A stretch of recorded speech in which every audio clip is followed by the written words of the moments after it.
Hello, my name is Tracey Mann and I have a business called Tracey Mann Cakes and I'm based in the village of Longwick in Buckinghamshire, and today I'm going to show you how to use these Bumblebee chocolate lollipop kits. So let's have a look at what you get inside of your kit. So inside of your kit you will get a bag of chocolate, you will get a strip of transfer sheet which has bumblebees on it. That's what you're going to use to put the bumblebees onto your chocolate. You'll also get a little bag containing lollipop sticks, bags and ties, and most importantly a recipe card, and inside of here are all the instructions of how you need to assemble your chocolate lollies, but I'm now going to show you how to do it on this video. Now the first thing I need to draw your attention to is this chart here. This is crucial for melting your chocolate, because what we're going to be doing is heating the chocolate up, but we're going to be melting it slowly. So you would need to find out how strong your microwave is. You will need a plastic bowl and a plastic spatula to do this, and then you find out how hot your microwave is and follow these instructions. This is really important. Don't just put the chocolate into the microwave, follow the instructions on the recipe card. Let's do that next. This melting procedure will take time. Please do not cheat. Please stick to the guidelines. So whatever your microwave is, please stick to those intervals and keep removing it from the microwave. Keep stirring it. Even if it looks like nothing's happening, the chocolate will be melting. Just keep going. No cheating. So my chocolate's now almost melted. Towards the end of the process, you'll find the stirring becomes more important than the heat. So as you remove it from the microwave, give it a really good stir before you then put it back in the microwave for a final blast of heat. And then you'll be incorporating all the heat and getting no hot spots in there, which is what we're trying to avoid.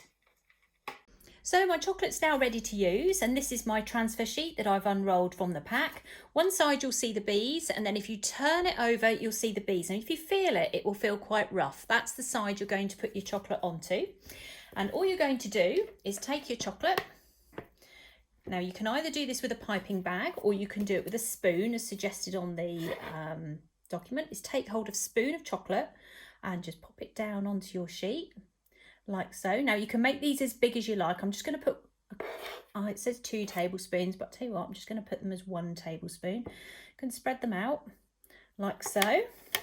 And do one more. Okay, so it's very easy. Just literally spoon your chocolate on like that. Okay, pop that to one side. Take your lollipop sticks from your kit, pop them in and just twist them. Like so. Pop your stick in and twist it. That means the lollipop stick is then covered, like so. You can, if you're brave enough, drop the board, like so. That means you get a more even spread. We'll just do that again, like that. And then we're going to leave them at room temperature for approximately 15 minutes, and then we're going to pop them into the fridge for half an hour. Before these set, you can also add your own sprinkles or marshmallows to the back of the chocolate lollies, and they will set as well. Okay, so the lollies have now been in the fridge for 30 minutes. Let's take them off the transfer sheet and see what's happened. As you can see, the chocolate has transferred itself from the transfer sheet over onto the chocolate. There's our one there that we did with sprinkles. And there you have chocolate lollies with bumblebees on them. Now you've finished your lollies, you can present them using the little bags and ties that are included in the kits, and then you can give them away as gifts, or you can keep them for yourself, whichever you prefer. There are loads of other different design sheets that are available on my website. So if you go to my website, www.traceyscakes.co.uk, in there you'll find lots of other designs and chocolate to make additional lollies. There are things like flamingos, happy birthday, butterflies, loads and loads of different designs. So you can have lots and lots of fun making lots and lots of lollies. And if you are somebody who does something like scouts or brownies or does lots of fundraising activities, these are really, really lovely to make and very impressive, and kids love them. They're a brilliant, brilliant activity to do at home. So if you would like to purchase one of the kits, also please do go to the website www.traceyscakes.co.uk. Thanks for watching. Bye.